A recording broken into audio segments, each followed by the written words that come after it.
Okay, I hate to be the person who flip-flops. I mean, I wear flip-flops once in a while, but I hate to do it in my professional life. But I was watching a game on Monday Night Football. Dun, Okay? dun, dun, dun. Yeah, preseason game. Joe Buck, Troy Aikman, the whole gang's there. Adam Schefter in the pregame. Coordinator wishes, all of that. And in addition to realizing, once again, that Joe Burrow is the man. I'll get to that later. Okay. Now, the Bengals' approach has been a little different because they're the Bengals.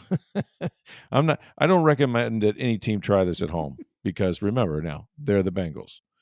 One of the best quarterbacks of our era, and he's been to a Super Bowl, probably should have been about 3 or 4 by now if they did what they're supposed to, and Trey Hendrickson's still not signed. So I'm not going to jump on the Brown family tonight. However, here's what I came to realize. It was both terror and yet it was clarity at the same time. And that is, I'm watching Joe Burrow, and the first drive, he's carving up the Commanders or whatever. Zip, zip, zip down the field, scores touchdown. Okay, great. Now, at that point, I probably would have got him out of there. But you know what it made me realize? Todd Bowles needed to play Baker Mayfield. What? Mm-hmm. I think he should have been on the. I'm changing my whole opinion. Not a lot, okay? I'm not saying go out there and give him a half, okay? I'm not. But football's a dangerous sport, right? And I'm the guy who always said I wouldn't play anybody because I'm chicken that way. I want all my guys, and if we lose a game or two in the beginning, so be it. At least I have them to start the season. That certainly is better than an alternative, right? But it is football, right? Mm-hmm. It's football, man. And you can't replicate football without playing football. And what I mean by that is I've seen these joint practices for years, and a quarterback gets back there and he pats the ball and defensive linemen run past him, and sometimes they tag him on the shoulder or the back, or maybe they even get close enough to where he hits his hand on their helmet when he throws the ball. But everybody understands there's no contact with the quarterback. And you know who else understands that? The quarterback. So he has no need to keep his eyes on a swivel or his head on a swivel, his eyes downfield. He can do, basically, he's playing 7-on-7 when everybody else is playing football. Okay. And I don't care if you've played 1 year or 10 years. I think football's different, man. I just watching Joe Burrow, and if he had gotten hurt, everybody would be like, "You idiots! Why are you doing this? You played him 3 different preseason games." But you know what? Jaden Daniels is playing. Other starting quarterbacks are playing. If Baker Mayfield comes out and he's off, he's just out of sync against Atlanta, are we going to look back at this and say, "Well, he didn't play in the preseason"? I don't know. I just got this clarity. I just got this moment of they've been playing football a long time in this league, and guys get hurt all the time. It happens. It's football, right? But they never did this, right? They never just said we're putting the guy on the shelf because we had 2 controlled scrimmages. I don't know. I know I'm flip flopping, folks, and you can write me letters if you want to. rstroud@tampabay.com. And it surprised me when I had kind of this moment where I just went, huh. Now, the other side of this is, which I've argued, they don't have Tristan Wirfs. Okay, does that change it a little bit? Might, right? It might. Yes. You're not game planning. Okay. Yeah. So you're not trying to set protections and going heavy on that side with chips and tight ends over there, right? So you're not doing that kind of thing. So maybe there's there's certainly a method to their madness. I think, they're dealing with something at the left tackle position not every team is, and that alone might change the calculus a little bit. So I'll give them that little caveat there. Mm-hmm. But at the end of the day, it's football, man. The gods are going to spit on some people, and it's going to glorify others, and it's just what you have to. It's just the sport, and it sucks if you lose your quarterback in the preseason. By the way, have any quarterbacks gone down in the preseason other than sore arm here or there? I don't think so. Not really. Many are not playing. I get that. Yeah. The honest truth is, you only know the answer in hindsight. That's absolutely correct. So, in the case of the Bucs, Mm-hmm. Baker Mayfield doesn't have Tristan Wirfs, so that may be a big part of it, to be honest. Could be. But the other And part is they don't know the left tackle either. They didn't right, know what they had there. right. He didn't play here last year. But the other part is yes, you have some injuries, Godwin and Wirfs and maybe Rashad White now, although that was in the preseason. All 11 starters are back. And if they're doing what they do in practice and in the joint practices, and Todd Bowles says they're ready, it's kind of hard to argue with. Now, they come out flat week 1. It's easy to go, oh, see, that's the reason. Joe Burrow's playing and played the first game in the second, and I'm presuming he's going to play a little in the third because for the most of the last 5-6 seasons, he has not played in the preseason, sometimes because of injury, sometimes just because they don't want him to get hurt, and they've come out flat every year. And they went the other way. They're trying to overcompensate or compensate for the fact that let's try something different because what we've been doing by not playing him isn't working. Now, it's not been Joe's fault that they lost those games necessarily, but they just said we need a faster start. Hey, let's try this, right? It's just the old kind of grab bag thing. But I think there's a mama bear there, right? Like I'm not saying you play Baker Mayfield for a half or bring him back in the third quarter. It might just be one series, man. Like zip, zip, zip down the field, score, go, get off, or even a couple 3-and-outs. Okay, it's not working, fine, right? But just get him in a situation. And he's played a lot of football, and out. I'm going to talk to Baker tomorrow, and he'll probably tell me I'm nuts.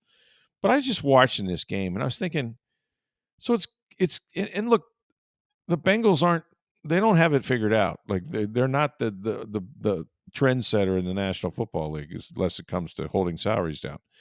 But they got Joe Burrow, and they're okay with it. You know what I mean?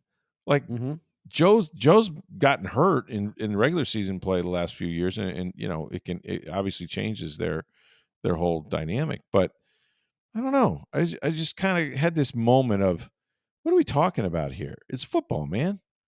And he's running around back there, and I'm like, okay, Joe, you can't scramble around. Like, you're going to have to throw the football. You have to do something here. Don't take hits, unnecessarily. And that's the other part of it is, okay, they want Baker Mayfield, who never quits on a play, to protect himself and get rid of the ball, and not take the unnecessary hits. We're not talking about goal line, third down, that sort of thing. We're talking just, 2nd and 10, you drop back, nothing's there. Don't try to make something out of nothing. Throw it away. So, maybe he gets that opportunity in the preseason to just, protect himself and do that. But there's such a fear in this league because there's so few quarterbacks out there that you can't lose your starter or pretty much your season is done. Kurt Warner's not always going to show up behind Trent Green, from the Iowa supermarket. Like, it just doesn't happen that way. You get these little mini stories sometimes are cute, but it's unsustainable unless you have a dog. But is there another factor in this? And it's, look, you're not looking to get hurt. Although if you talk to people in the sport, general managers and that, one of the things you learn over time is you can't go into anything scared of injury. Like, no, you can't. If the NHL it's part of the players game. the NHL players are going to the Olympics and people, it's dumb, you could get hurt over there. You can't think of it that way. Like, they're playing hockey. If you go in thinking of injuries, you usually have issues. Right. Whether it's whatever. It doesn't matter. All-star game for baseball, whatever. Yeah, home run derby, whatever. The World Baseball Classic, well, players could get hurt in that. Well, yes, they can. But you can't go in. Get hurt doing anything. Yeah, you can't. They get hurt in practice too, even though there's not contact. I get that there's more of a chance that if some other team is putting a hit on your quarterback, he has a greater thing of injury. I get it. But the other part of this is, who's your backup quarterback? Well, it's either Kyle Trask or it's Teddy Bridgewater. It's Teddy Bridgewater, but you're still not sure what you got in him. I mean, he hasn't played meaningful downs in the NFL in 3 years. Good guy, great in the room. You're not sure exactly how great he's going to be on the field. The Bengals' backup quarterback is Jake Browning, who, when he went in for Burrow 7 games a couple years ago, went 4-3 and was passing the ball incredibly. It was their defense that sucked. So you're saying they feel better about their backup situation if they lose Burrow for a couple weeks? I think they're more confident their backup situation than Tampa Bay is. Now, I'm not saying that's why you play Joe Burrow in the preseason, but Does that factor in your mindset? I don't know. I I'm mean, not it's in that part of room. it. I mean, it's part of it. But look, if the Bucs were worried about, and this is just, if they were really worried about Baker Mayfield getting hurt and that submarining their chances to go to a Super Bowl, if they thought this team, okay, as they've been saying, this team, we're a Super Bowl team and we're not thinking Super Bowl, okay, you believe that,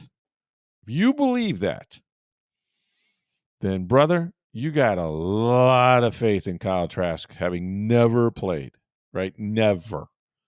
Mm-hmm. And that's why I think Teddy Ballgame is here, is because at least Bridgewater has been in the fire. Not that he's the greatest back on the planet, but like he's played. There's a track record there. And I think they went and got him because I think they got a little freaked out when he hit his hand on a helmet. I think Kyle had a couple of bad days of practice, which Bowles later admitted, going with the ones, throwing to Mike Evans and Mecca, Buka, and Jalen McMillan and all those guys. And I think they just said, we better get somebody in here that's played, because if he's going to practice like this when he gets his chance with the ones, how is he going to do on Sunday when they game plan for him? And they can hit him. Like, remember, he's practicing. They're not able to hit him in practice. I mean, if the average quarterback in the NFL completes over 60% of his passes, close to 65%, and Baker was like 71, almost 72% last year in the regular game, if you do that in a game, you better be hitting 65, 70% when they can't touch the quarterback, when they can't touch you. I'm just, maybe they would have blown it dead, but forgetting that, step, throw, catch, you should be around 70%, in my opinion, when they cannot touch you. And Trask is nowhere near that.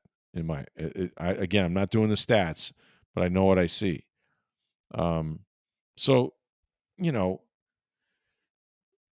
if you think you're all that in a bag of chips, then you maybe should have addressed it a little bit more. But they obviously were happy with Trask. They brought him back for a 5th year. He was a free agent. And Trask. My other thing is, like, did Trask have a market?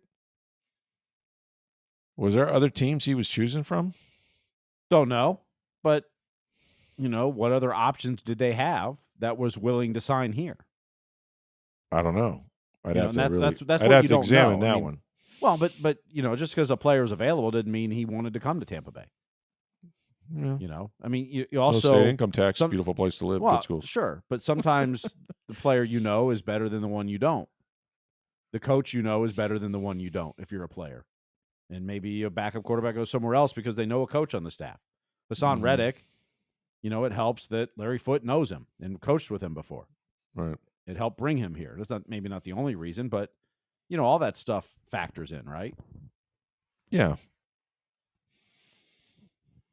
And what they have in Kyle Trask, I don't think anyone knows. I don't think Jason Light or Todd Bowles or anybody knows what they have. I don't think Kyle Trask knows. No, I agree.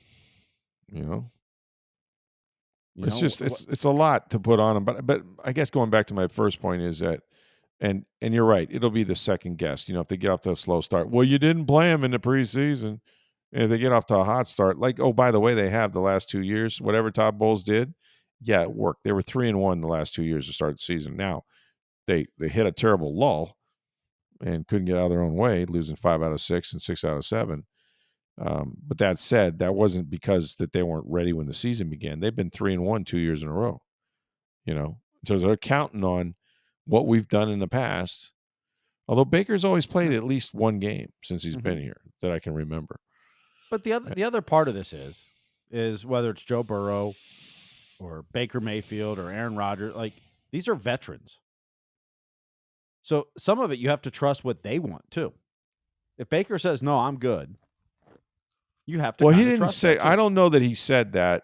I think I have to assume he's okay with it. Now, who knows what the conversation. Well, I would assume he's your franchise quarterback. I'd assume Jason, Todd, Thad, and Baker, and who maybe a couple other people had those conversations, probably all off season, like, or at some point, not and whatever decision was made. I mean, I'm not saying Baker maybe 100% agrees. I don't know. But I'm sure he was part of the process, or at least talking through it. Because I don't think you want to. If your franchise quarterback said, "No, I need the reps. I need the game action. I want the game action," I don't think you're keeping him out. You may limit him some, and you may make sure your starting line's in there and the play calls are short and sweet and whatever. But if Baker said, "I need those reps. I count on those every year to get ready," he's in. If he says, "I'm good either way. I think we're fine with the joint practices, etc." Then at that point, Todd and Jason made a decision. Well, yeah. And look, he got really good work in those workouts. And the other thing that they have this year that they haven't had is some continuity of the system. It's not the same coordinator, right, who's never called plays, but they didn't change the name of the calls. They didn't change the scheme. They're running a lot of the same scheme. They've enhanced it. They put Josh's spin on it, Grizzard. So it's not as if, hey, operationally, you've never actually had to run this offense in real time with the clock winding down, all that stuff. So he knows he can do those things. He knows the checks. He knows all that. And so, maybe because there's continuity of the system, he doesn't feel like he needs it.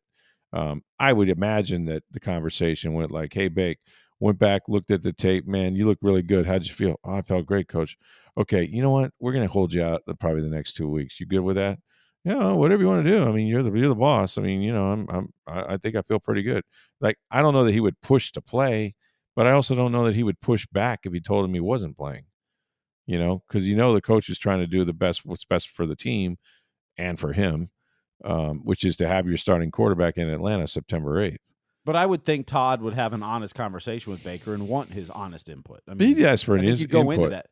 I think you go into that conversation going, "Look, I How do you think you feel? looked really great. Yeah, How do you right. feel? Well, do you need this Do you game? need reps?" Yeah. Yeah, right. You need And if you need Baker a said, series. "Yes, I need it," I think Todd would say, "Okay, we're playing." Probably. Yeah. And especially but, that was the plan. It wasn't like they went into the preseason saying he's not going to play at all.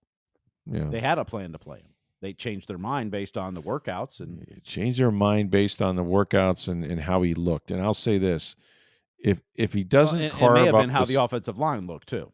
well, that's a good point. See, now you're hitting all the things I'm thinking. Is like there's a fear factor here, clearly, right? The only reason you don't play somebody in the preseason is you don't want to get them hurt. Okay, so and you could get hurt playing football. It's football, right? It just is. But is there a greater chance because you don't have Tristan Wirfs? Absolutely, there is. Against the Steelers? Yeah, there's a greater chance. So maybe this is about not having Tristan, right? Maybe it's about getting spooked when he hit his helmet in practice. It could be a lot of things. Maybe he's not as healthy as we think he is. Well, I tell you, he threw the ball really well up there in Pittsburgh. Not saying No one got to see it, but but throwing without pressure, without fear of being hit. well, we don't know how he feels. Yeah, that's what I mean. I mean, that's the other part. You don't know if he's dealing with a minor issue. I mean, I don't know if it's a major, but you don't know. I'll know tomorrow. Well, or maybe week one, and I'll know tomorrow because I'm going to ask him. "Do you want to play? Why didn't you play?" "Girly man, are you ticked play. at Todd Bowles and Jason Light for not letting you play Saturday?" Exactly. I just write it that way. Baker Mayfield said, "Yeah, no, he's not. Listen, of course he's had input because he's the guy that's got to stand behind the center and face the live ammunition. So he knows. And again, who are we talking about? We're not practice. We're talking about practice, man. What are we talking about, man? Not the game. He's a 30-year-old quarterback that's played in this league a long time, so he knows what he needs to get ready, right? He knows this is not a young guy and so on, but neither is Joe Burrow. And we've already been over the reasons why the Bengals. And I'm not. Yeah, but he's younger. I mean, he's younger and played very sparingly in the preseason in the past. In the past, yeah. But they got up to horrific slow starts, so they're like, let's try this. Joe looked great, by the way, except right up till the point where he's not protected and he's running around, and people, even the guys in the booth, are screaming like, Oh boy, get him out of there. Well, he got tackled. He got a horse collar tackle. I mean, it wasn't a vicious one, but flags went everywhere. But that's how you get hurt, right? The horse Mhm. collars, the spun around. Like he had his arm, like get thrown down on your shoulder. Like so many things can happen back there. That once they get to you, they got bad intentions. So, but I don't know. It just kind of hit me over the head. I was like, yeah, maybe you should have played him a series. But the thing again, you're not going to play him a half. You're not going to play him at 3/4. Does a series or two matter? Does it really matter? no. They could always play him this week. They could, They could, but they won't. I don't think they will. But if they decided, you know what, we've changed our mind too, or or this week in we practice, listen to they the say, podcast and we well, decide. I mean, it is the number one podcast in the state Well, of yeah. Florida for sports. So you know, and they listen. Trust me, they listen. you want to do some shout outs to them over there? Hey, shout out Jason Light. Yeah. I would not want to be the guy getting paid to make these. I'd like to get paid, but I wouldn't get these decisions are, this is why you get paid, right? You have to be right. You have to know what are we doing and what's the best thing for the team and all of that. So yeah, I'm sure Baker will tell me when I talk to him that like I'm fine. I know how to get out of trouble. I know what it's like to be hit. Like it's not going to spook me on the first time I get clobbered. I'm sure he'll say all those things. And yet, I would submit to you that this is about the offensive line. This is about Charlie Heck. I don't think if Tristan Wirfs is healthy, I don't think there's any question he plays. Just my personal feeling. I don't have any, can't prove it. I think it's a big factor. Because here's what you would do. You would game plan. I promise you this. When they go to Atlanta, okay, they're not going to, and I know they've been last in sacks for a couple of years now, but they drafted 2 outside pass rushers. When they go to Atlanta, they're not just going to let Charlie Heck sit there by himself. Not on every play. He's going to get help. They're going to button that down. Now, maybe he's having a good day and they're like, oh, we're fine. He'll hold up. Or maybe they'll just come in with a game plan that says, we're not letting our left tackle get beat today because we don't have our guy. So we're going to have to do some stuff. I don't think this offense will look like itself until you see Tristan Wirfs back in uniform. Whatever they do, good or bad, they're not going to be themselves until they have that left tackle because they're going to have to use resources to compensate for that. I don't think Charlie's going to, block every all-pro one-on-one. In fact, I know he won't. I mean, we saw a swing tackle last year get his lunch eaten by Aiden Hutchinson. And they still won the game remarkably. But so I don't know. I just, You're right about Browning, though. He's played a lot of football. Yeah, he's done very well for the Bengals. He's a good quarterback. Yeah.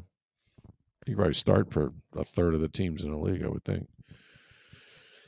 Anywho, all right, that's my diatribe. I'm off that. We've got the Rays with a big series. We're going to tell you why it's so big here in just a moment, and some mailbag questions coming up as well. First, get on down to Breitling Boutique, International Plaza Mall. We tell you about these folks, but you have to go see it for yourself. You know what? It's time to get you the best timepiece you've ever owned in your life. And the Breitling Company has been in business making watches now for over 140 years. They've been at International Plaza for more than 5. Unbelievable customer service. They have a lot of clients that are NFL players, Major League Baseball players, celebrity. But when you go, they're going to treat you just like they treat them. And you're going to learn about these watches, the beautiful men's watches, the Navitimeters, the Chronomats, which they're known for, women's watches. These are sports watches primarily, extremely durable. If your wife or girlfriend's on the go like mine, you're going to beat them around a little bit, but they're going to continue to look beautiful. And there's an array of different colored wristbands she can choose from. And right now, they've been celebrating the NFL's 104th year anniversary with the 32 different team watches. So there's 32 teams, 30 different watches, all representing those teams while supplies last. And that's the key because they've been having this promotion for a long time. Get on down there, Breitling Boutique. Check out the Buccaneers team watch if they still have them. It's got the logo. It's gorgeous. TampaBay.com probably has a picture of it for you on their website. You have to go see our friends, and I assure you that you're going to love the customer service and you're going to love that watch on your hand when you come out. It's Breitling Boutique. Let them know that you heard about it on Sports Day Tampa Bay. Shout out to my buddy Chris, who stopped by the store the other day at Breitling and sent pictures to his friends saying, "Hey, come on, get down to Breitling Boutique," because he listens That's to the podcast. awesome. Did he really? Yeah. Wow. I love it. He was just looking around the store. I don't think he bought anything that time, but he was just looking around. It's all right. It's okay. You got to go in. You got to have the full experience. Yeah. Yeah. It's really an incredible store. I've been in there myself. It's nice. So we got the Rays had a day off, and now they start a new series. And this one's a little bigger than most, even though it's just a 2-game series. 2-game series at home. They're finally back home after the 2-week road trip. Yep. But it's against the Yankees. And the Yankees right now are tied for the second wild card. So basically, that's the team you got to catch. Them and Seattle are tied for the last 2 wild card spots. You're 6.5 games back from the Yankees, from the second wild card. Yes, or the third. Let's say it's because if you beat the Yankees, if you sweep the Yankees, you're now 4.5 back with 35 games to play. Okay, doable. There's a couple teams you still got to leapfrog, but 4.5 games is doable. If you get swept. Now you're 8.5 back with 35 to play. Babe. Yeah. And teams to hurdle. Yeah. Like that might be the end of that swing series. Yeah, it's a big series. You're right. No, you split it, you're 6.5 back. So yeah. But you really need to you need to win. You need to sweep it. You need both wins. Well, you say they got 35 games left? After these 2 with the Yankees, it'll be 35. Dare I say they got to go about 20-15. No, they got to go more than 20 and 15. Or no, they got to go 25-10 probably. Yeah, that's probably more like it. About more like 25-10 to make up ground on everybody. Yeah, you're going to have to play incredible, like win 2 out of every 3 at least. I mean, right now you have 37 games to go. 37. The Yankees and Mariners are on pace to win 87 to 88 games. Let's just say 87. That means you've got to win 26 out of 37. You got to go 26-11 to get 26-11. Yeah, okay. Well, that would work. I think you got to win 88 games, is what I believe. Okay. Well, then 27-10. Yeah. So if you sweep them, then it would be that 25-10 after that. You'd be. I mean, that's winning 3 out of every 4 from here on out. Close, yeah. It's tough to do. Listen, this has not felt like a playoff team for a while to me. And losing Jonathan Aranda hurt, and the bullpen has been sketchy at best, and there's been just a lot that's gone. They've had a lot of stuff go on this year, and more is going to go on with the ownership here coming up too as well. This is also the weekend, isn't it, where, am I wrong about this, that the Bucs have a game, and so they're not playing on a Saturday night? Correct. They're playing Thursday night, Friday night, and then Sunday afternoon at noon against the Cardinals. Yeah, that's really different. You should take at least 2 or 3 from the Cardinals. Mm-hmm. Next week, you get the Guardians. That's one of the teams you're chasing that's ahead of you in the wild card race. They're not in the wild card, but they're ahead of you. You got a chance to make up ground against them. Mm-hmm. So you've got some opportunities here. Right. In the next week, if you can string together, say you go 4-1 on this homestand. Then you get Cleveland, which you're trying to chase down. Then you get Washington, who's not a very good team. You're going to get Cleveland actually twice in the next 3 weeks. So they got to get going. I mean, they just got to get going, right? You got to win a bunch of games in a row. What was I heard and I don't know if the streak is broke yet, but I heard Milwaukee had won 14 in a row. They did, and then they took a lead in the 9th on Sunday, 2-1, and then it ended up going to extras, and then lost an extra. So the 14-game streak snapped. Damn, that's remarkable. It was snapped by the Reds, who have not been swept in a series in 41 straight series. That's a great record right by itself, yeah. Yeah. Huh. But that's hard to do in the Major League Baseball, win that many in a row, man. I remember they've won 10 in a row twice this year, the Brewers. Yeah, they're good. They're a good baseball team. They're the best team in baseball, record-wise and such. Yeah. That's remarkable. One of the smallest payrolls, and it is the smallest market in baseball, actually. Did you I haven't researched this enough to know what I'm talking about, but I'm going to bring it up anyway. It sounds like Major League Baseball is pretty adamant about expansion here coming up before too long. Rob Manfred today, or it was last night actually, on the Sunday night broadcast, I believe. Yeah. Basically said if expansion comes, and it's coming, they may realign and get rid of the current alignment and do They'll have more more geographical. regional geographical. They might get rid of divisions. American League and National League Oh, and just okay. align it geographically.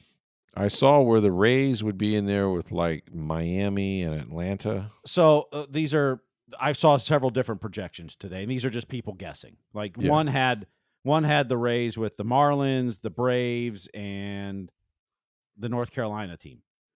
Or actually, no, it was the Nashville team. Nashville's going to have a The team. thought is Nashville, and then either Charlotte or Raleigh is going to get the two expansion. But they teams. seem That's the resolute with Nashville. Like, oh, they're going to have Nashville's a almost team. that one I'm pretty sure is happening. Yeah. I saw another one that had the Rays and Marlins with the Astros and Rangers. Oh, wow. It's just people guessing and speculating. And of course, if Portland gets a team, that changes the whole dynamic. Right. Or if they go to Montreal, which I don't think they will, but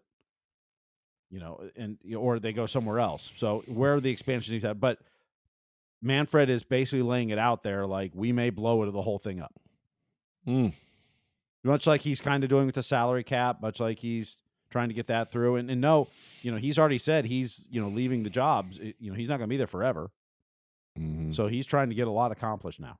Trying to change the sport. You can see with expansion coming, this is why they don't want Tampa Bay to leave this market.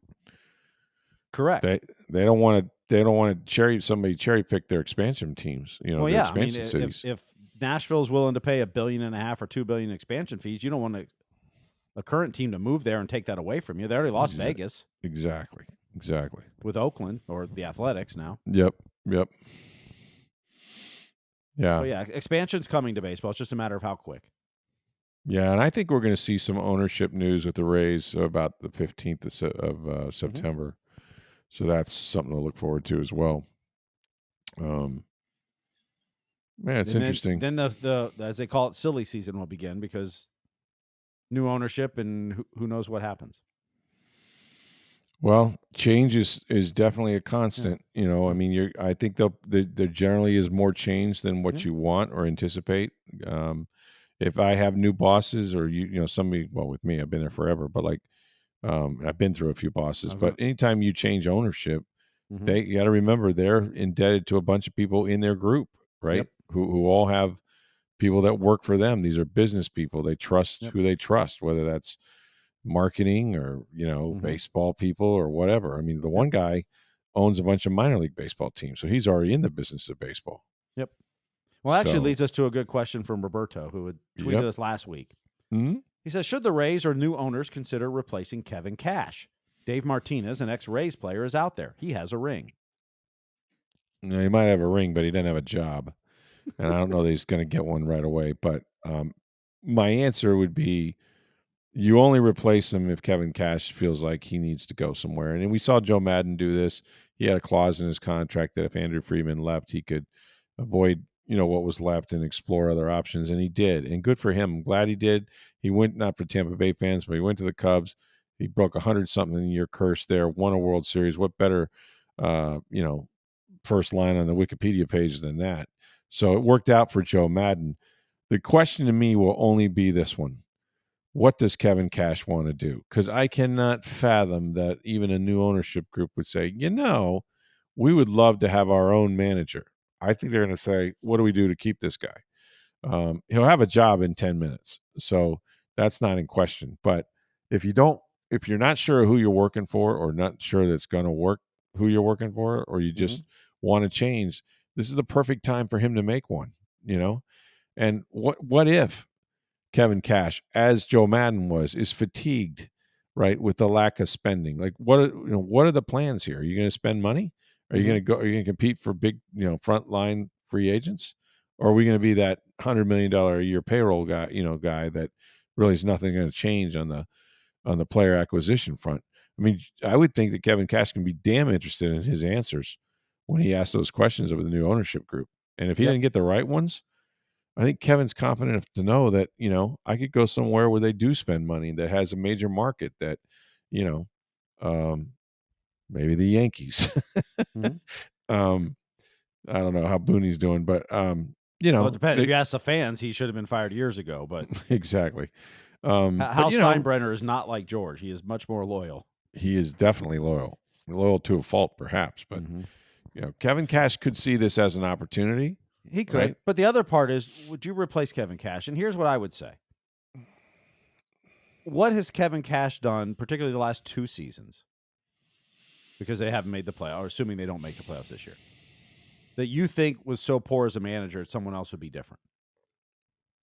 Like, there are moves that backfire. Other than not winning? You put your best reliever in and he blows the game. Like, is that your fault as a manager? Well, no, but if you're going to go there, then you have to say it doesn't matter who manages the team. So if every decision doesn't really matter because it's all the players, then what does it matter if Kevin Cash is here? No, that's a good point. But what I'm saying is there have been so many decisions this year where you're like, what is he thinking? What is he doing? No, there's been a couple. But sure. Again, it's a 162 game season. There's always going to be some. We go back to Blake Snell and why he took him out. You know what I'm saying? Well, exactly. Like, are you a slave to the analytics or not? At the end of the day, the only thing that you have to ask yourself about Kevin Cash is, did he win? Does he win? And I'm sorry, and this isn't fair, right? But you're going to go 2 years now without making a postseason.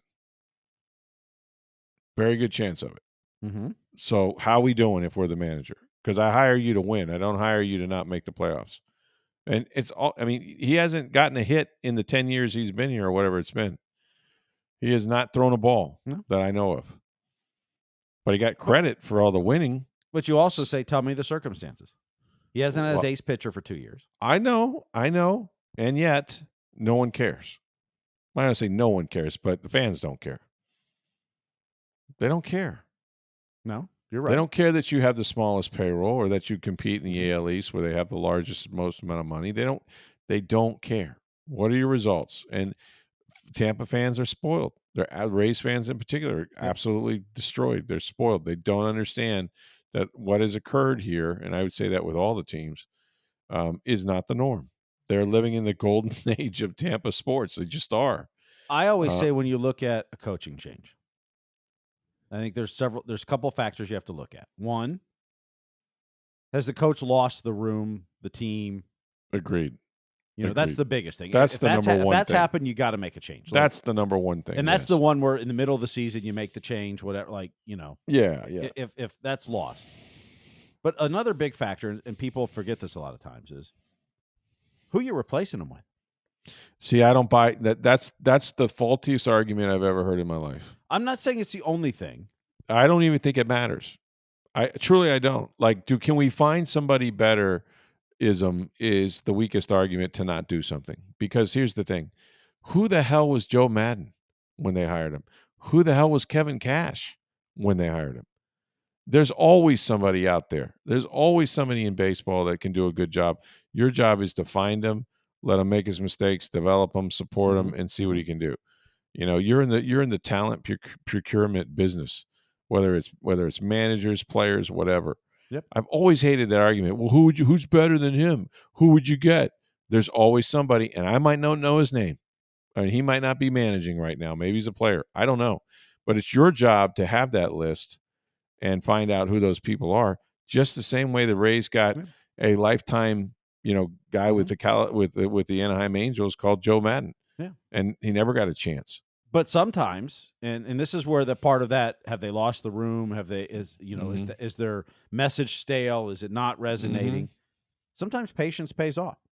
Absolutely it does. Continuity wins in sports. It just does. Mm-hmm. Show me a team that is winning, and I'll show you a team that has continuity of ownership, probably the general manager, and most likely the manager or floor or bench coach.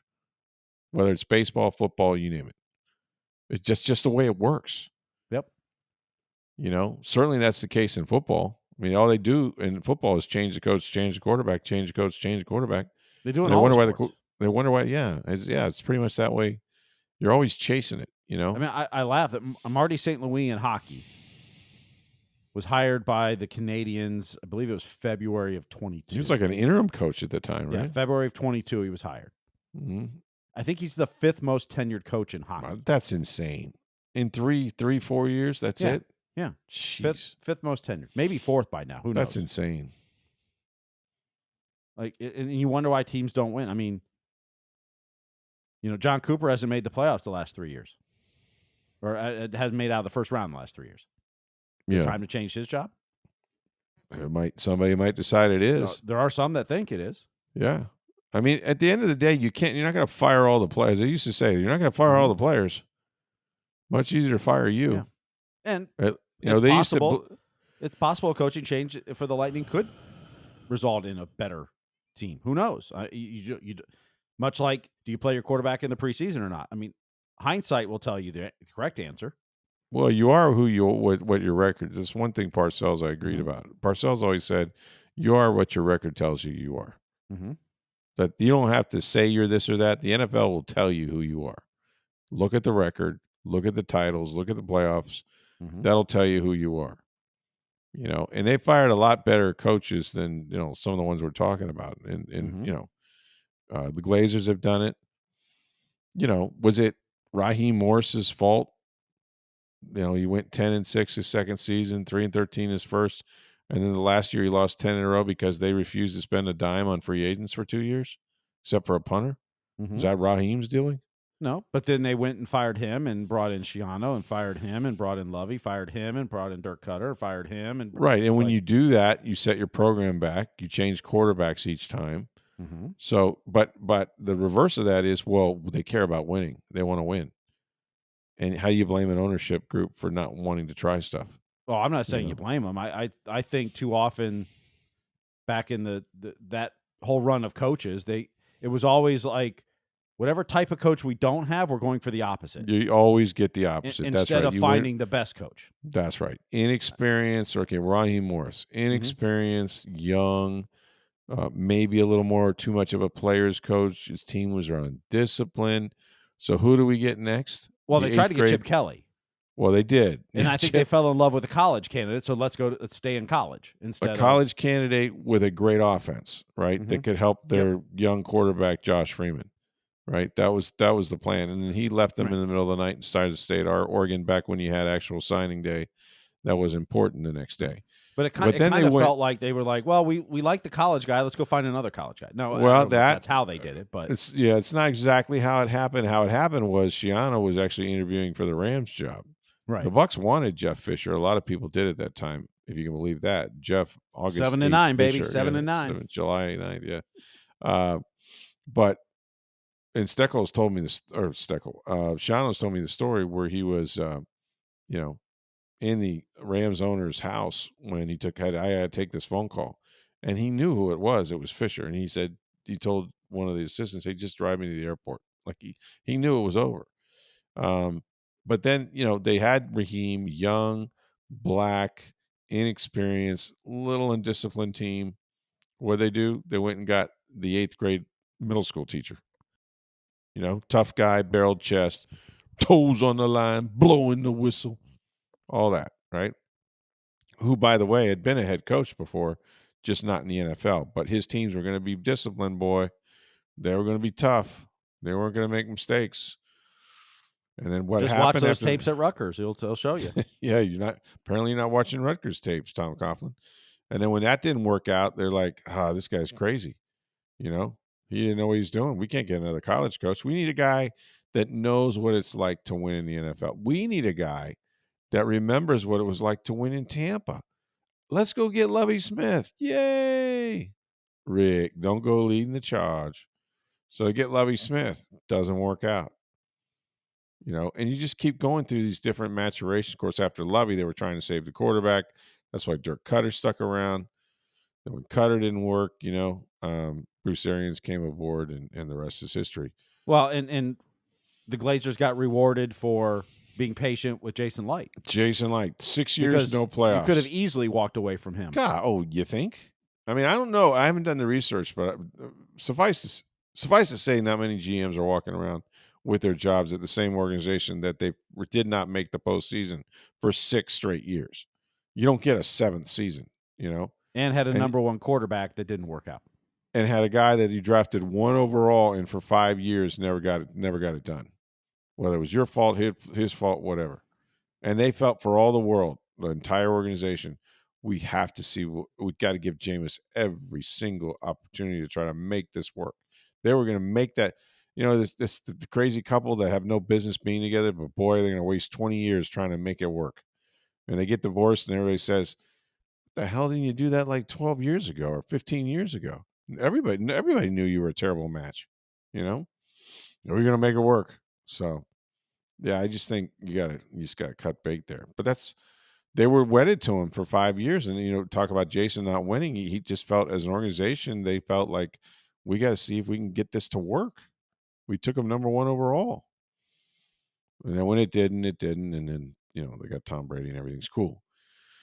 So, yeah, I don't know what's going to happen. I mean, but we're in a rare. I mean, how long ago? And I don't know the answer to this, so I'm throwing it out there. How long has it been since the Rays went back to back, not making the postseason? Well, they made it. What started in the 19 season, so it would have been before that, right? So 17 and 18, I believe. Yeah. So I mean they went through that. It was a rebuild, but it wasn't like blow it up, go lose 100-game rebuild. That was when they got rid of Longoria, et cetera. Yeah, it was it was after Madden left, and right. and Friedman and that, and they kind of reset the organization a little bit. They traded David Price. Yeah, that's right. They kind of Chris Archer all of a sudden was the ace. Yeah, that's right. And it wasn't like I said, the Astros or Cubs or Orioles were we're going to lose 100 games for 3 straight years and get a whole bunch of high draft picks. It was they traded some veterans, got some younger players, started developing them, started winning in the minors. Mm-hmm. And then they built their farm system up. Yeah, those groups started coming up in 18 and 19. The Jake Bowers, the Willie Adameses, the the Blake Snells, go through the list. And that's what's kind of built the organization today. And now they continue to trade those veterans to bring in younger players to keep that system going. So, just the latest breaking news. Did you know that Baker Mayfield and Vita Vea are in a Popeyes commercial? A Popeyes commercial? Yep. Popeyes wings got better. Now spicy and mild, sauced and dry rubbed. If Popeyes can make better wings, I can be better Mayfield. Let's go. Come on. Let's go. Let's go. Come on. He just keeps getting better. You were trash today, Baker. Thanks, Gladys. See you next week. It's a date. A real gentleman would share those wings. Let's just get across the street. And the better Baker is Baker. Yes! Better Mayfield! Spicy and mild, sauced and dry rubbed. Better. Love that chicken from Popeyes. He's better Mayfield, not Baker Mayfield. Wow. That's great. Great commercial. Well, here we go. It's commercial time. Now everybody can have something to blame if he doesn't win. Well, we all remember the Progressive commercials with him, and he was. They were the best. They were the best. They just were. Rich Eisen, by the way, in case you guys didn't catch it, is on SportsCenter now. That NFL Network. He's hosting for the first time in about 100 years. Over 20 years. Back at the mothership. Good Lord. Wonder what that feels like. Good to get paid. Well, always, right? Although it might just be they bought his contract, so he's making the same money. I don't know. First one in 22 years in the next 2 minutes or so. But we won't stay up for that because we gave you guys much too much. Is there any other mailbag we need to hit right away, or are we going to pull this after 50 minutes? Let's wrap it up. Okay.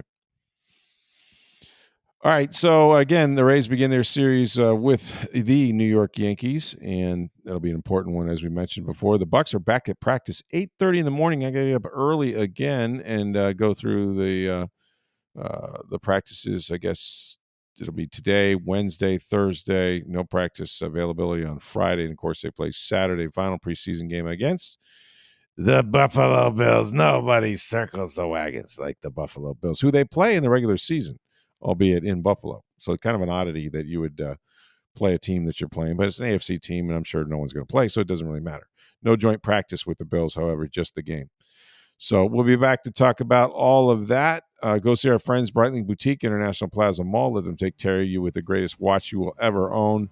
Celebrating the NFL's 104th year anniversary with 32 team watches while supplies last. It's Breitling Boutique, International Plaza. Thanks for listening. As always, for Steve Versnick, I'm Rick Stroud of the Tampa Bay Times. Have a great day, everybody.